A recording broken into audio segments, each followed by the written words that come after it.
So now what we're going to do is we're going to look at specific models in a lot more detail. And the first thing to look at is hidden Markov models. So if you think about it, it's actually not very different from what you would do in clustering. So remember, in clustering, we basically assumed that there is some latent variable, namely the cluster membership, and that governs what is being observed. So for instance, if I go into a field and I want to collect data about various irises, this is actually something that I think Fisher did. And there may be 3 different varieties of irises. And you go and measure, how long the petals are and the sepal length and, how large the plant is and God knows whatever. Then, and you plot it afterwards, you would see that, you have basically 3 different clusters corresponding to the 3 species. Okay. Now, that's perfectly fine if all those, irises just grow at random and, you just walk blindly across that meadow and pick up the irises one by one. Okay. In practice, of course, that often doesn't happen. So, for instance, even in the case of, you walking across the meadow, there's a pretty good chance that if I measure 2 plants that are adjacent to each other, that they are more likely to be of the same species. So even for that, it's not quite true anymore. But more to the point, for instance, if you search for something on Google, right, then there's a good chance that 2 subsequent queries will be related to each other unless you have schizophrenia, right? But otherwise, you will typically have by the way, this is actually a way of measuring schizophrenia to check how rapidly people change topics. So, okay, but back to the hidden Markov model here. So what you basically assume is that there is some persistence in the state. Or if you want to model the dynamics of a car, there's a little bit of persistence, at least once you've been driving for a while, between how much you press the accelerator or whether you press the brake and all that. Now, if I just observe the speed of the car, I then may want to infer what was actually the hidden state, namely, did the guy accelerate, did he brake, did he just coast? Right? Or, for instance, which gear you're in. So there you have a direct state transition. So first of all, you have a hidden state, namely the gear. Secondly, you have a very clear transition, namely you should only be switching between adjacent gears, otherwise you'll wreck the engine. Okay. So that would be the hidden state here. And there are plenty of other cases where you have a hidden state. So for instance, you could be in a state that's awake, you could be asleep, or you could be, oh my God, I'm lost, I don't know what Alex is talking about, right? And I hope you're all in the awake state. So the emissions model, namely x given y, we're just going to keep that exactly the same as before. So this is, y given x. I swapped the label here. So the only thing that I'm going to change is that now subsequent latent states are not independent of each other anymore, but they just depend on each other in the form of a chain. So what I get is I get basically xi will influence xi plus 1, which will influence xi plus 2, and so on and so on. So it's a really simple chain. And this is, of course, how you would write it in plate notation, because that is just ridiculously boring if you actually always have to type it up in OmniGraffle or LaTeX or whatever. Okay, so now if we do that, and here are a couple of things that you could do with it, speech recognition. This is a very common tool to use for that. OCR, gene finding, right? Then, of course the goal is at some point we need to figure out how to really estimate P of y given x and also P of xi plus 1 given xi. So those are the 2 conditional probabilities that we need to estimate. And on top of that, we also would very much like to be able to infer what on earth P of x was. So more P of x given y, really. And so this is the first example where actually all those various bits and pieces will fit together. We're going to use dynamic programming to solve the p of x given y part, we're going to use a variational distribution, which is now not just independent random variables anymore, but an entire chain. As the latent state, that's going to be our Q distribution. So before in clustering, we had the product of the p of yi's. Here we have the entire chain. And so we're just going to do, and then we'll use priors and all the bits and pieces together. So this is not scary. It's just using a lot of things together such that you actually see how this all interacts. Any questions about the model before we get into the math details? Everything cool? Good. So remember, this was our variational approximation. We have p of x parameterized by theta, and of course, well, we can't quite get that. But so what we do is we basically do this upper bound, so this lower bound, which is basically the integral dq of log of p of x and y given theta. And then I also need to deal with the entropy. And as done in the M algorithm, we alternate between finding Q and then again updating theta. And you alternate between those two. So here's the variational approximation that I'm going to use. And by the way, you could also sample from that. It's perfectly reasonable to use a Gibbs sampling algorithm for inference in a hidden Markov model. So the variational approximation that I'm going to make is that Q of y is a simple Markov chain. Right? That's basically that model up here. It's just a very, very plain, simple chain. So that's basically the same thing as the model above, just that I left out the black variables. And the goal is actually to pick a model that is as close to the truth as possible, right? Because if I can pick something that's really close to the truth, my approximation will actually be tighter, and so therefore my lower bound will be tighter, and so therefore I can hope that my optimization algorithm will give me a better parameterization. Okay, so here's what we do.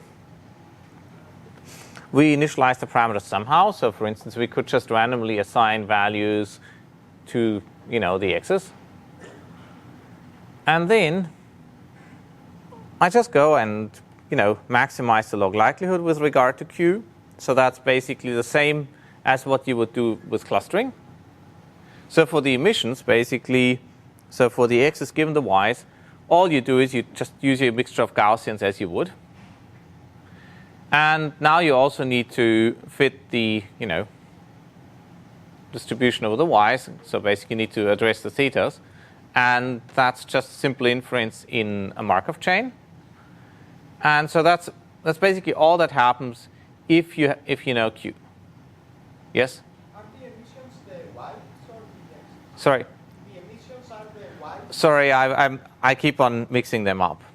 Okay, so what you do is basically you somehow randomly initialize the latent variables.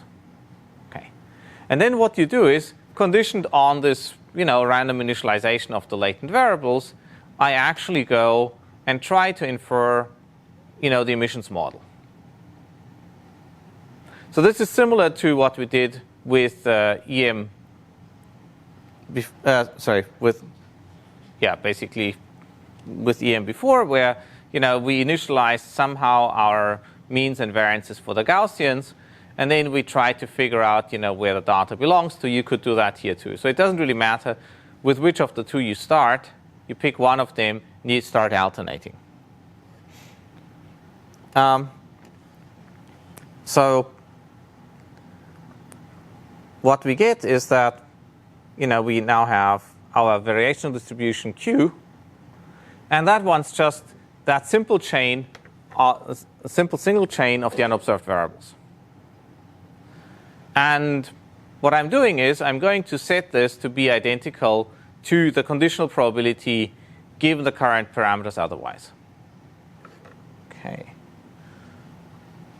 And then you essentially get something that looks very, very similar to what you would have in EM.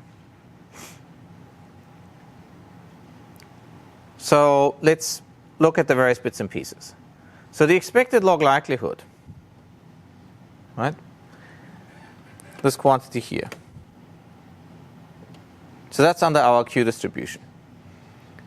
This decomposes into, well, log of P of y1 given theta.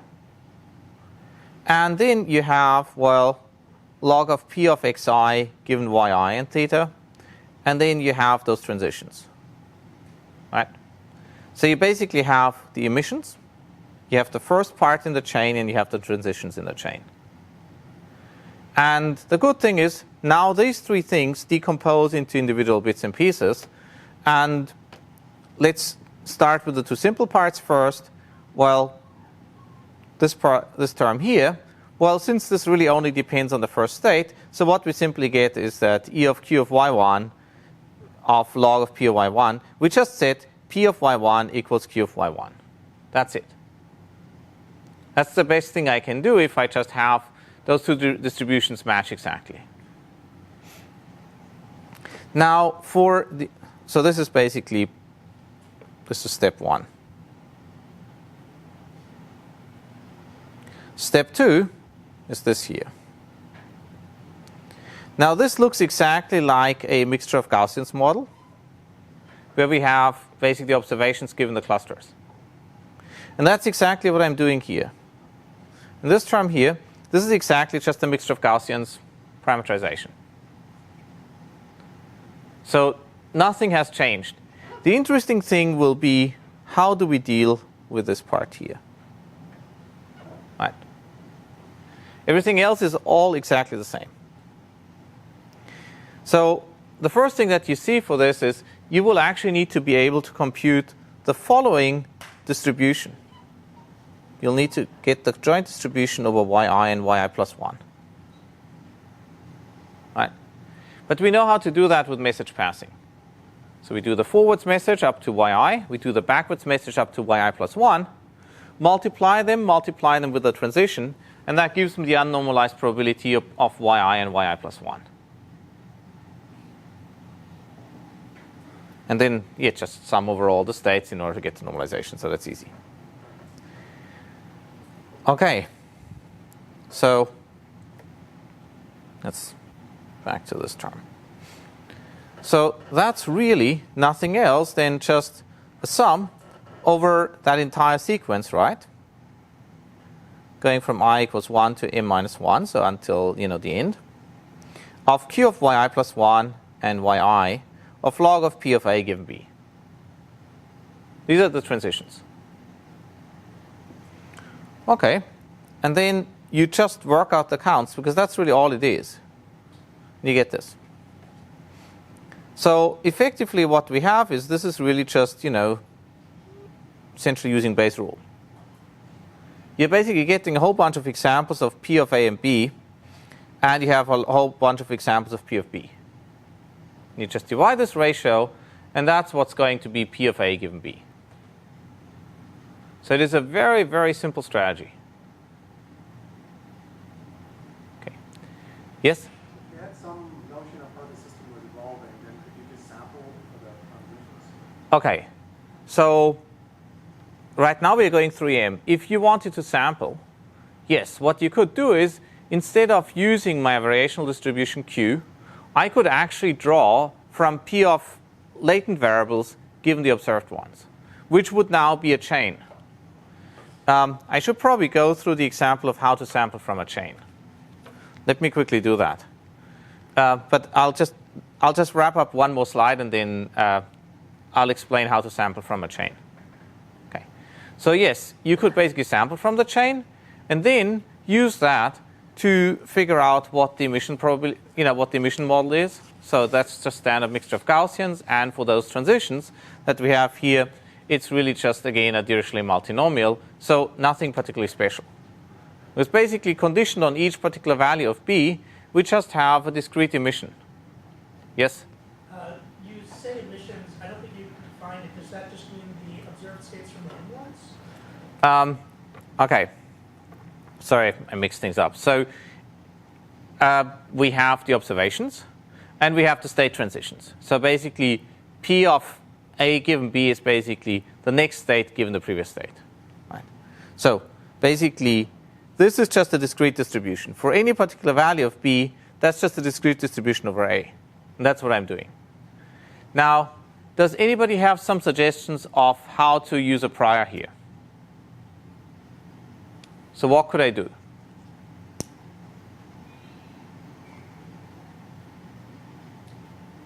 What prior could I use? Yes?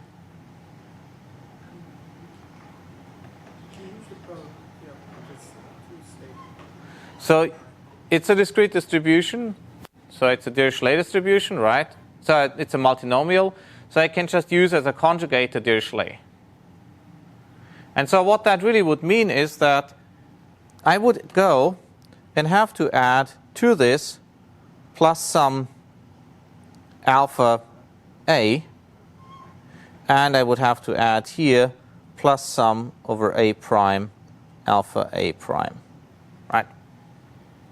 So I'm basically just smoothing the counts. And that would not be a bad idea. Does somebody have a better idea?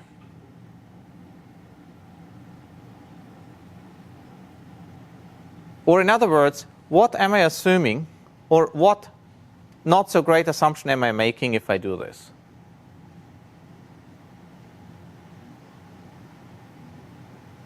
So here I'm making the assumption that for each state B, the transitions into state A are independent from each other, right?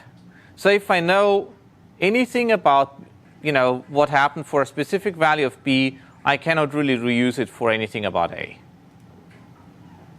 But that's not true, because maybe there are some states that you're much more likely to transition in any case. Or there are some states that are extremely rare. By using the model that I just wrote out here, you're ignoring this. What you can do, and again this is beyond the scope of this class, is to use a hierarchical model. So you could say, well, first of all, let's assume that there are some states that are more common than others, and then we modify beyond that. So this would lead to a hierarchical Dirichlet distribution. This is something that people commonly use in the hierarchical Dirichlet process.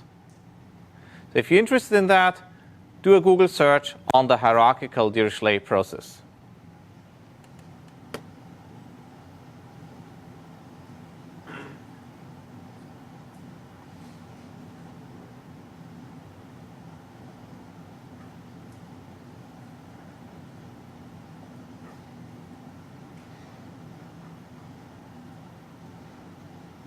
Okay.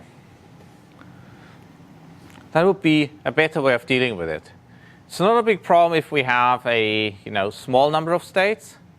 If you start looking at models that have a very large or possibly infinite number of states, this becomes a real issue. And basically people wrote their PhDs about that maybe 4 or 5 years ago.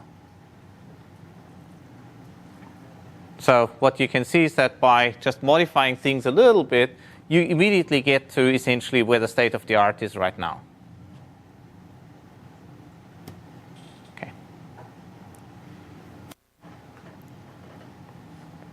And yes, of course, we can smooth. And that's just exactly what I talked about here. And if we do that with the Gaussians themselves, that just means that we add some pseudo observations to the means and variances, and that's basically what helps you. Now, I promised you to talk a little bit about samplers, namely how to sample from a chain. So before we get into this much larger zoo of wow, that cable is really busted.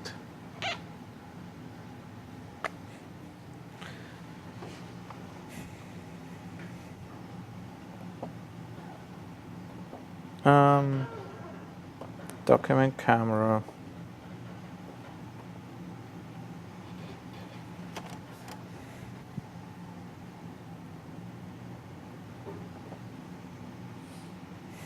Sorry, guys. Still isn't working.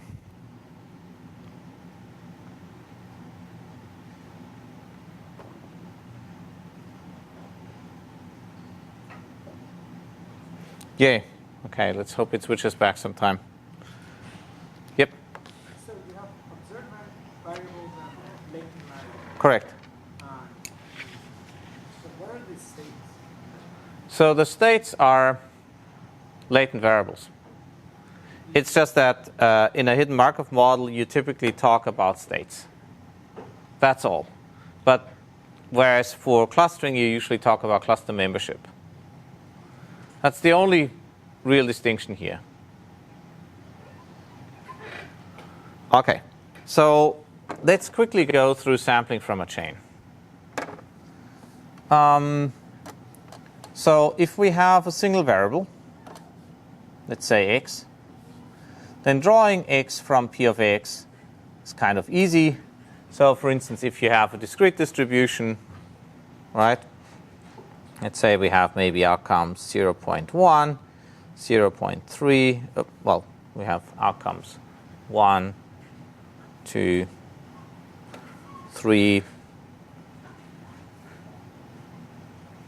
and then maybe 4, which of course was 0.4. You would draw from that by doing something very simple. You just compute the cumulative sum. So we end up with, well, 0.4 here, 0.6, and 1. OK. So then you go and draw a random variable uniformly from the interval between 0 and 1. Let's say we pick this one here. And then all I have to do is I just have to look at which interval this falls into, which would be this one here. And so you say, aha, OK, this is A2. Right? Because it fell into the interval belonging to random variable 2. I guess that I'm not telling you any news here. But just to quickly give you an idea of how you sample from a discrete distribution, if you draw from a Gaussian, well, we already did this as well, and you just use rand-in, and then you can rescale. OK, question? What is the 1, 2, 3, 4? Are those drawn? These are just it's just a distribution over 4 different outcomes. We could have red, green, blue, and yellow if you want. OK.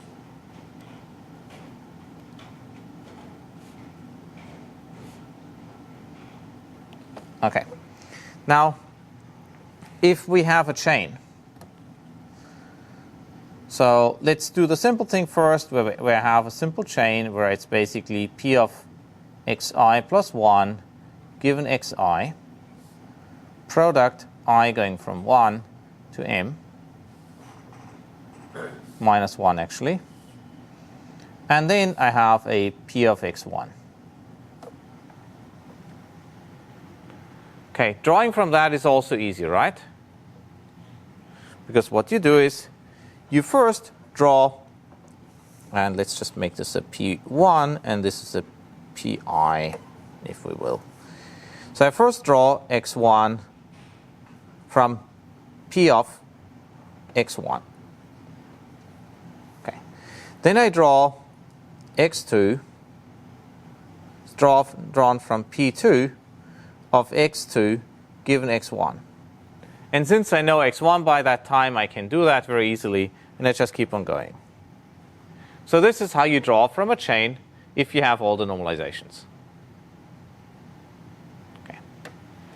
Now, if I don't have all the normalizations, I first need to normalize the thing. Right? So that's exactly where dynamic programming comes back in again.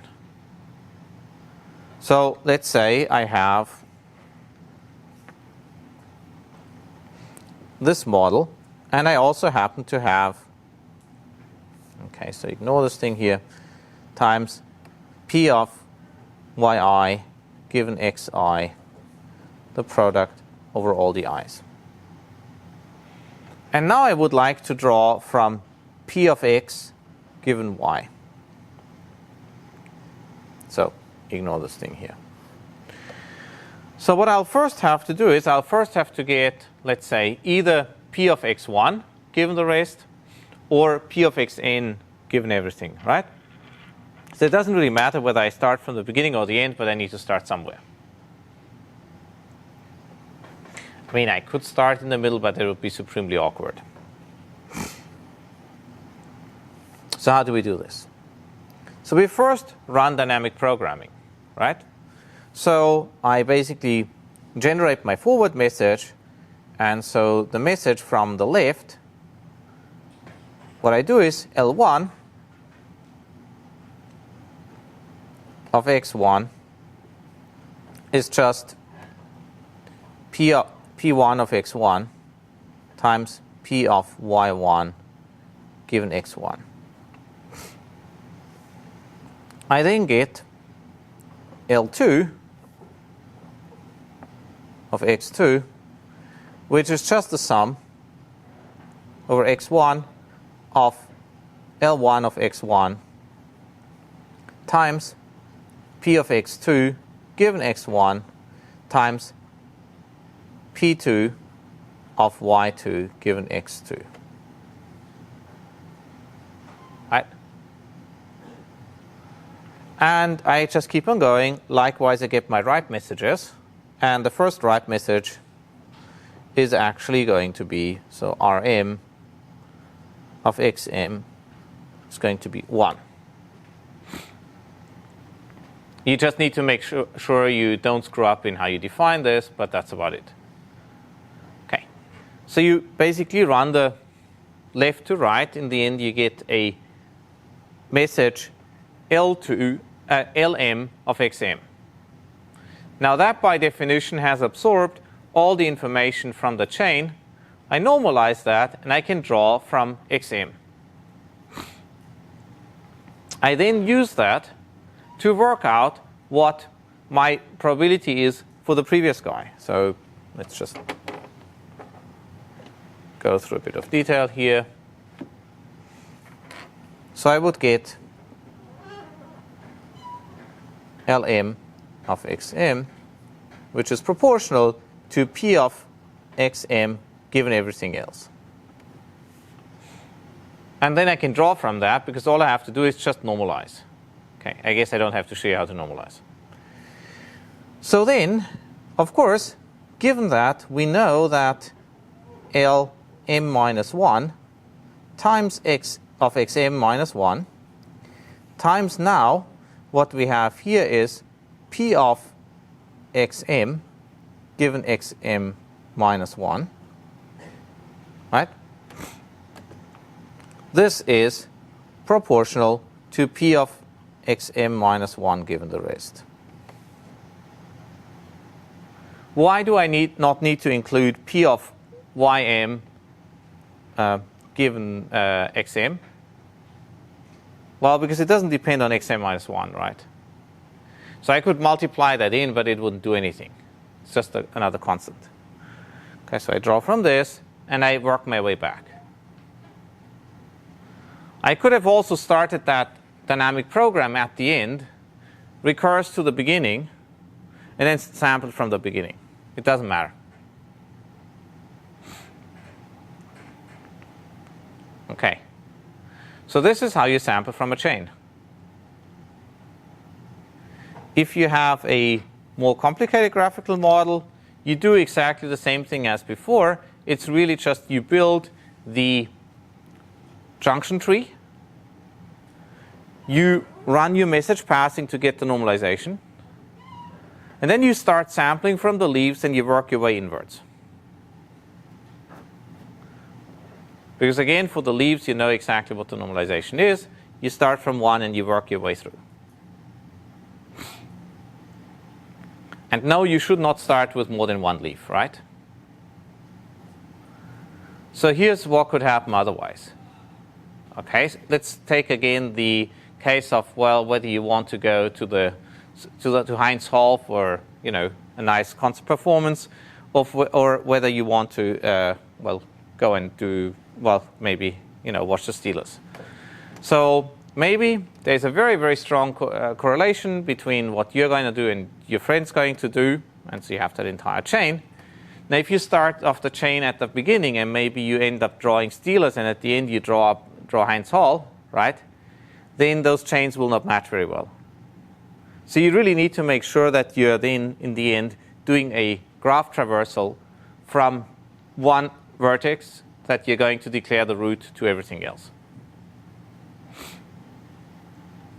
Now, if you have a star, or basically something where you have a central variable and everything else, you could parallelize it nicely by first drawing that central variable, and then everything else becomes independent given that, right? Okay, so my hunch is that there isn't a monstrous amount of time left to really look at specific models today.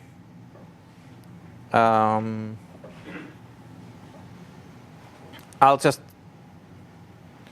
quickly give you a little bit of an idea of stuff that you may want to look at. So there are, things like mixtures, clusters, chains. I know they keep on flashing, but that's just a display. You can look at various ways of, how you actually, impose prior knowledge on things. You may pick from different ways how you perform inference. Basically, how you whether you sample, whether you perform message passing. So there are basically a lot of different things that you can mix and match reasonably freely. The sad thing is that for most of those combinations, somebody would have already written a paper, just because, well, I'm not the first one to put up this table. At some point, people picked specific combinations and you argued why it's useful. The point is that this is actually really useful for a lot of data modeling, and I'm not going to be able to go into a lot of details because we have a special presentation here really soon. Just